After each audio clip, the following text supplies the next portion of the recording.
नमस्कार साथियों, मैं रविंद्र सिंह आपका स्वागत करता हूं खबरलाल में। जैसे कि साथियों मैं आपसे जुड़ चुका हूं बहराना धाम आंदोलन से। तो हम जानते हैं कि ये किस समस्या को कि या फिर किस जमीनी विवाद को लेकर यहाँ पे समस्या चल रही है, उसके बारे में यहाँ के महाराज जी से चर्चा करेंगे। क्या क्या आंदोलन है, इसके बारे में हमें कुछ बताओ। नमस्कार जी। जी, सतराम दादूराम। तो आप हमें बताओ, यहाँ का जो आंदोलन का मुद्दा चल रहा है वो किस बारे में है? वो हमारी परंपरा है यहाँ वर्षों से, 550 वर्षों से लगभग। तो दादू जी महाराज यहाँ से अपना शरीर का उनका निर्वाण हुआ था, निर्वाण स्थली है ये। और तब से हमारा ये दादू परंपरा का महातीर्थ है। इसको हम हरिद्वार की संज्ञा देते हैं।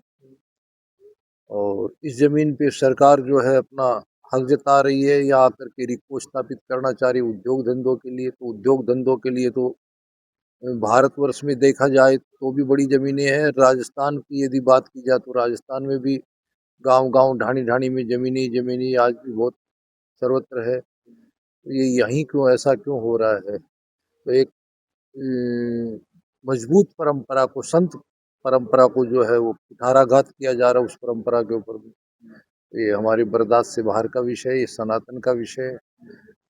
इसलिए ये कल का हमने ये तय किया सभी साधु संत महंतों ने यहाँ के मिल करके कि हमारी संप्रदाय, हमारी परंपरा, सनातन परंपरा में भी सभी सर्वत्र सभी संत महंतों ने कि हम इसको जो है रिपो कार्यक्रम को रोकेंगे और इस जमीन के ऊपर में दादू वाटिका, दादू वनस्थली, दादू जी महाराज के नाम से इसकी जो व्यवस्था है, जो यहाँ बितून के राजा साहिब ने दी थी, तो वो जमीन का जो पट्टा पुरातन काल से दादू परंपरा के लिए है, बस वो दादू जी महाराज के लिए रहे। सरकार ने रिको इंडस्ट्रियल एरिया के लिए बहराना धाम की जमीन को ही क्यों चुना? वो तो उनको पूछने की बातें, ये तो या तो कोई उनका स्वार्थ हो सकता है या उनका किसी प्रकार का व्यक्तिगत कोई हित हो सकता है। जबकि बीजेपी पार्टी का नारा रहता है कि राम राज्य स्थापित करे, जबकि हाँ, इसके विपरीत देखने को मिल रहा है हमें। बिल्कुल बीजेपी का ये नारा रहा सदैव और आगे भी शायद ऐसा रहता होगा, ऐसा मानेंगे। उनके विरोध में हम नहीं जा रहे, हम तो इतना जा रहे भाई ये जो साधु संतों की तपोस्थली है, परंपरा का जो स्थान रहा, सनातन में सर्वोच्च परंपरा रही हमारे दादू जी महाराज की।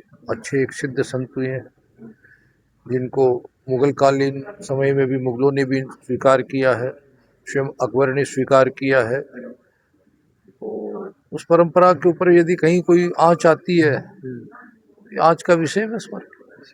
कल को लेकर कितनी क्या तैयार है महाराज जी? तैयारियां खूब है, भरपूर तैयारियां हैं हमारे साथ। अब तो कुछ राजनीतिक संगठन भी, भारतीय जनता पार्टी के भी कई लोगों का आगमन, जो सनातन के जो पोषक हैं, या अन्य कांग्रेस पार्टी से, या अन्य जो है ये हनुमान बेनीवाल जी वाली राष्ट्रीय लोकतांत्रिक पार्टी है, तो उनका भी पूरा समर्थन है। वो तो स्वयं आ रहे हैं कल, बड़े मेले के साथ में आ रहे हैं। मेले के साथ में आ रहे हैं।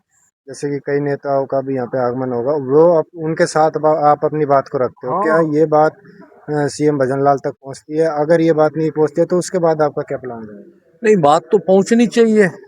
गड़बड़ तो यही हो रही है ना, उन तक बात नहीं पहुंची जा रही है, हमारे माननीय मुख्यमंत्री तक और माननीय प्रधानमंत्री जी तक बात नहीं पहुंची पा रही। यही तो एक दुखद विषय है। अन्यथा दादू जी महाराज का जन्म स्थान तो अहमदाबाद में हुआ है, तो हम आगे तक पूछ करने की बातें करेंगे। यदि यहाँ हमारा कुछ नहीं हो पाया तो हम लोकसभा में हमारे जो जैसे कल हनुमान जी है उनके माध्यम से जो है, और कोई उठाए या न उठाए, लेकिन हनुमान जी तो इस मुद्दे को उठाएंगे, लोकसभा में उठवाएंगे, हम उनको कह करके उठवाएंगे, प्रश्न लगवाएंगे कि ये क्या हो रहा है हमारे अपनी सरकारों के, जिनके ऊपर हमें गर्व था या जिनके ऊपर हमें अभिमान था कि ये तो अपने लोग हैं। बस। तो साथियों, ऐसे भी मैं आपको और लाइव डेट देता रहूँगा बहराना धाम आंदोलन से। बने रहें जब तक मेरे साथ खबरें लाल में। धन्यवाद।